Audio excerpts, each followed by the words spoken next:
So, as we learned in the last set of videos, the derivative is the limit of the difference quotient, and you can always set that up, and if you know how to find that limit, you'll find the derivative.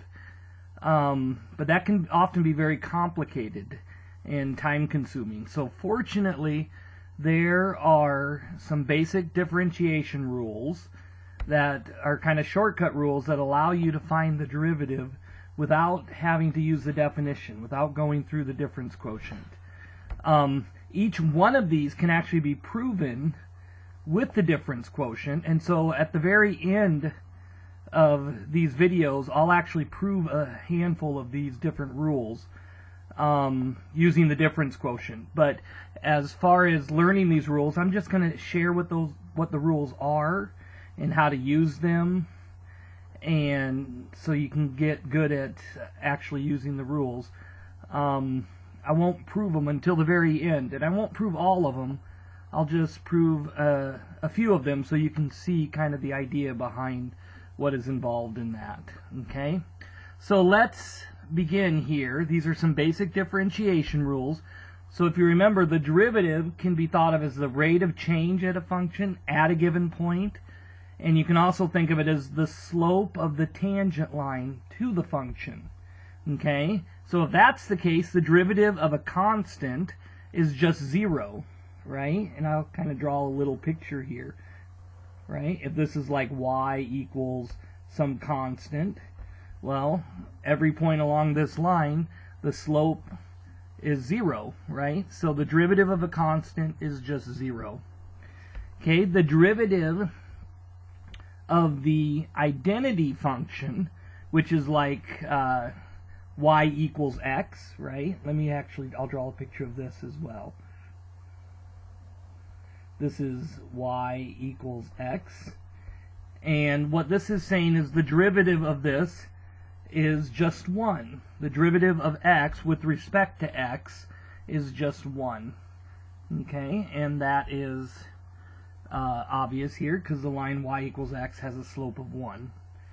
Okay, so now the derivative of a constant multiple. So if you have a constant multiple times a function, basically the rule is kind of like the limit. You can pull the constant multiple out and then just take the derivative of the function. Okay, and then multiply the constant multiple times the derivative. So let me just give you one quick example of this. Let's say I want to find the derivative of 5x, let's say. Okay, well, I can pull the constant multiple out like this. I can pull it out front, pull out the 5, and then I'm just taking the derivative of x, which we know up here is just 1, right? So 5 times 1 is just 5. And that kind of makes sense, because if you have a line with a slope of 5, right, if this was y equals 5x, let's say, then the slope at every point along this line is equal to 5. Okay? And so the derivative is 5. It would be a constant, and it would be 5. But this will work with any function. So you can pull the constant multiple out, take the derivative of the function, and then multiply the constant multiple. Okay? And then this last rule I'm going to share here is the derivative of the sum and difference of functions. And so basically, if you are either adding or subtracting two functions, and you want to take the derivative of that, then you can take the derivative of each function and then add and subtract the derivatives. It's kind of like you can take and break a derivative up over a sum or a difference, right? And take the derivative of the pieces and then add and subtract them together. Okay, well, what I want to do now is I want to use this to show you. So this is like a linear function, y equals 3x minus 1. And I want to take the derivative of that. And I'm going to show you. Now, you don't have to do this every time you do it, but I just want to show you the logic behind this. This is kind of what you're thinking in your mind. This is the sum of 3x and the sum of the constant function 1. And so what I can do is I can break up this derivative like this. I can take the derivative of the first piece and then subtract the derivative of the second piece, right? And then I can pull out the constant multiple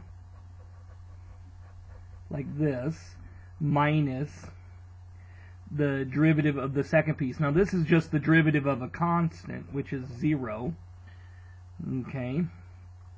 And then the derivative with respect to x of just x is 1.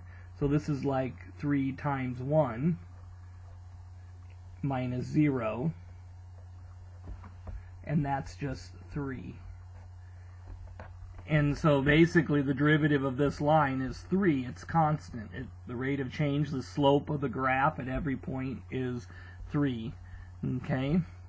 And so, but the idea is, the logic behind this is I can break this up over a sum and difference. I can pull a constant multiple out and use the derivative of the identity, derivative of a constant, and then you would get the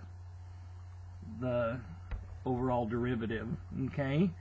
So now, to these 4 rules that we've shown, let's add a 5th rule called, it's the power rule. And this is if you're taking the derivative of x to some power, the nth power, then what you can do is you can bring down the constant, you can bring down the exponent, and then you subtract 1 from the exponent. So let me just give you some examples. So if I have like, we'll say x to the 5th, then I can bring the 5 down, and, sorry. So I can bring the 5 down, and then I subtract 1 from the exponent. And so I'd get 5x to the 4th. Okay, so you're just bringing the exponent down and subtracting 1. So let's say I have d dx of, let's say, we'll say 5x squared. So I mean, basically you could pull the 5 out, bring the 2 down, right? Subtract 1. So I mean, logically it would look like this. 5 times d dx of x squared, right? And then using the power rule, you can bring the 2 down and subtract 1. So this would be 5 times 2x to the 1st, which is just x. And then you can multiply those. You would get 10x. Okay? Now, I don't have to write this out every time. I don't have to do that. What I can do is I can think of taking this exponent, bringing it down, and just multiplying it by the constant multiple in front, and then subtracting 1. Okay? So, logically then, for this one, I would be breaking this up over every piece, right? Pulling out the constant multiples, using the power rule for these, the identity rule for this, and then the constant rule for that. Okay? But the way that I do it, the way I think about it, is I just bring the 3 down, multiply it by the 9, I get 27, subtract 1 to give me 2, minus, and then I bring the 2 down, and I get 6, subtract 1, just gives me 1 for my exponent, and then this is just an x, so then I just get 2, and this is a constant, and so that just goes away. So this will become this. So this cubic, the derivative, is a quadratic, right? And so for any cubic, you're going to get a quadratic. For a 5th degree equation, you'll get a 4th degree equation. For a 100th degree polynomial, you'd get a 99th degree polynomial. So that's how the derivatives work. When you take the derivative of a polynomial, it just falls a degree. So now something else I wanted to show you is, let's say I have this, y equals x squared, and if I take the derivative of this, of course I'm going to get 2x, right? But then let's say I'm going to raise this 1, 2, 3. and I get y, this is x squared plus 3. Now if I take the derivative of this, okay, I'm going to take the derivative of each piece. This will be 2x, and the constant goes away, right? And so basically this and this have the same derivative. If you ever add a constant to a function, it doesn't change the value of the derivative, because if you're adding the constant, then you would break the derivative up over the sum, and then when you take the derivative of the constant piece, it goes to 0. Okay? And so by adding, subtracting by a constant, you're not changing the derivative of the function. And this makes sense when you think that, you know, the derivative is the slope of the tangent line. So at this point, you have this slope. Well, it doesn't matter where it is, if it's up or down, right? If you move the same graph up and down, at any given x value, the slope of the tangent lines are going to be the same, right? It's the same graph. And so basically, adding, subtracting a constant value to a function doesn't change the derivative. Either case, you'd get the same derivative. Okay? So this rule is going to allow you to get derivatives of any polynomial now, right? You're good to go. You'd be bringing the exponents down, subtracting 1 from the exponent, and the polynomial you get will be 1 degree less than the one you started with. Pretty nice stuff, okay? But I don't want you to forget, and this is the really beautiful thing, is that all of these are considered powers, okay? And so let's look at each one, because you can use the power rule with positive integers, which would be like polynomials, right? If the powers are positive whole numbers, you would get just like a polynomial. But they could be negative whole numbers like this, and you get an inverse. They can be fractional whole numbers, like a square root. But the power rule still works. That's the beautiful thing about this.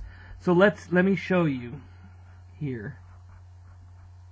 So let's say I want to take the derivative of the square root of x. Well, what I do is I rewrite that as the derivative of x to the 1/2. And now I just use the power rule like before. I bring down the 1/2 and I subtract 1 from 1/2. So I would get 1/2 x. This would be 1/2 minus 1. But 1/2 minus 1 would just be x to the negative 1/2, right? And then this would just be 1 over 2 times x to the 1/2. And I could rewrite this 1 over 2 times the square root of x. Okay, and so this is the derivative, and you can do the difference quotient, and this is what we got when we did the difference quotient for this. Okay, and this is just using the shortcut rule. So the amazing thing about this rule is it works for any sort of exponent, any sort of power, even if it's negative or fractional. So let's try this one. d dx of 1 over x squared. Okay, well, this is I'm going to rewrite this as a negative power, x to the negative 2, right? And then I'm going to bring down the negative 2,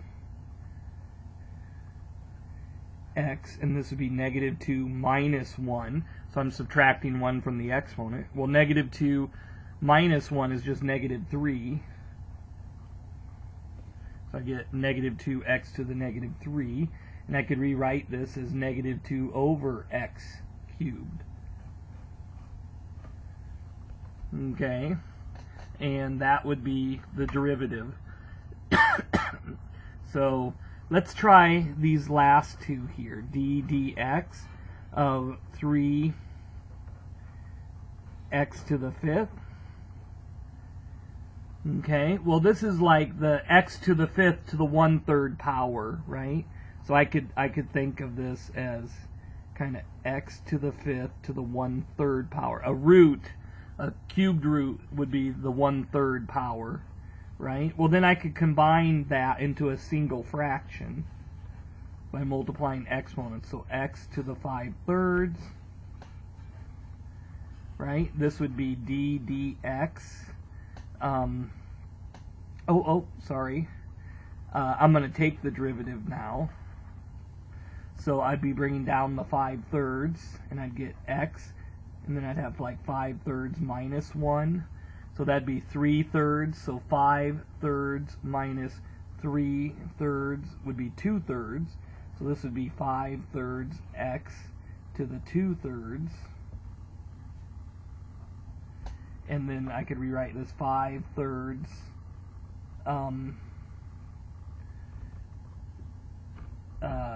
times cubed root of x squared, and it would look like that. Okay, and so so you can do it for like any sort of root here, right? And then finally, let me try one more here. And let me see, I got my computer. Turn my computer on. Okay, so let's try it with this one. So basically, if you have 1 over the square root of x cubed, so basically I can rewrite this. This is like a negative exponent and a fractional. So the exponent would be 3/2, but it's negative, so I could rewrite this x to the negative 3/2. That's how you could rewrite it. And then I would bring down the negative 3/2. And then I'd have x to the negative 3/2 minus 1. And this would be negative 2/2. So this would be negative 3/2 x to the negative 5/2.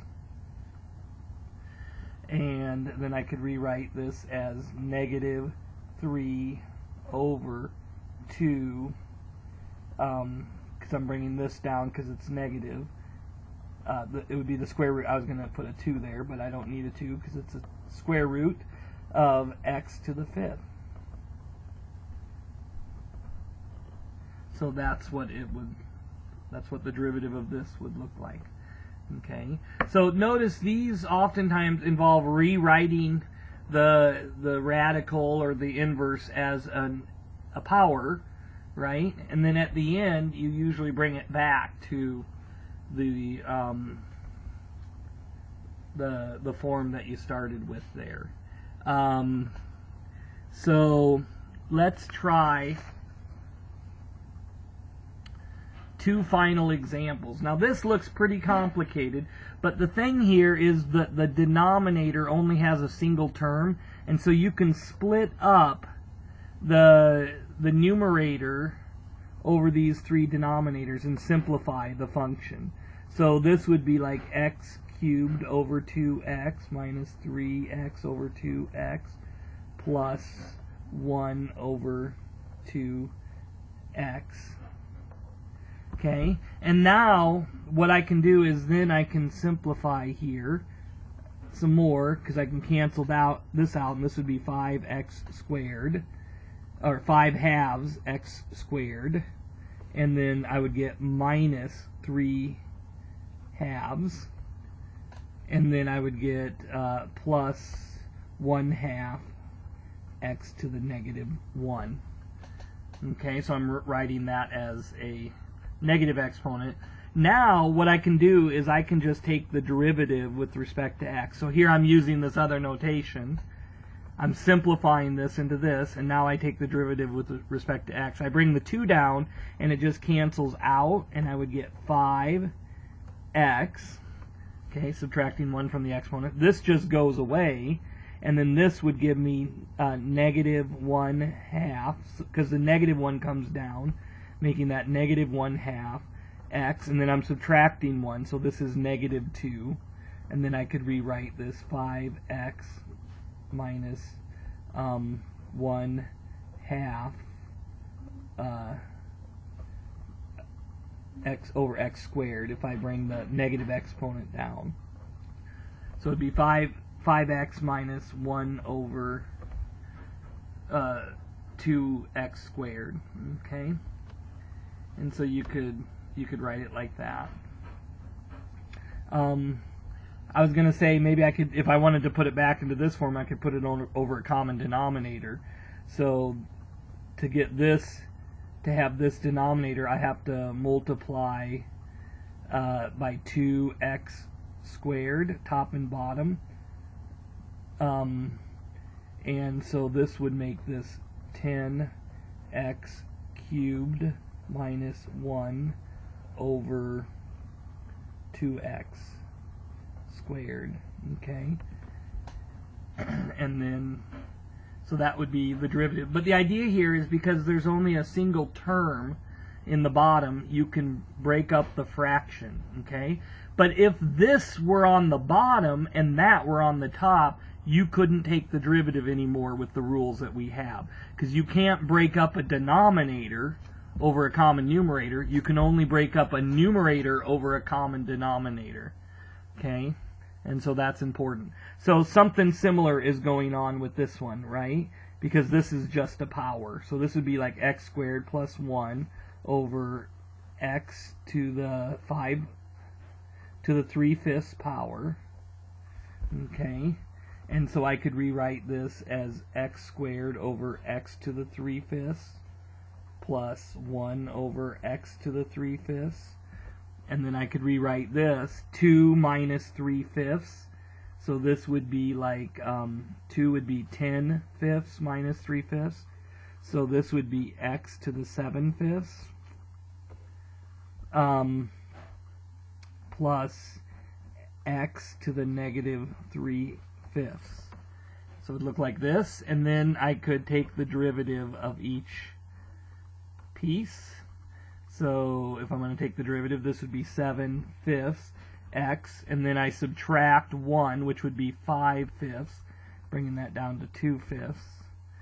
And then I'd bring the negative 3/5 down, so minus 3/5 x, and then I subtract 1 here, and that would be minus 5/5, so minus 8/5. And then I could rewrite that if I wanted to, 7/5 x to the 2/5 minus 3 over 5 x to the 8/5. And then you could put that as a radical if you wanted to, I guess. 7/5 times the 5th root of x squared minus 3 over 5 times the 5th root of x to the 8th. Something like that. You could combine over a common denominator or whatever. Okay, but the thing is, the power rule gives you the ability to find a lot of derivatives, including ones involving inverses and roots. And so just with these handful of basic rules, you have quite a bit of ability here to take derivatives. So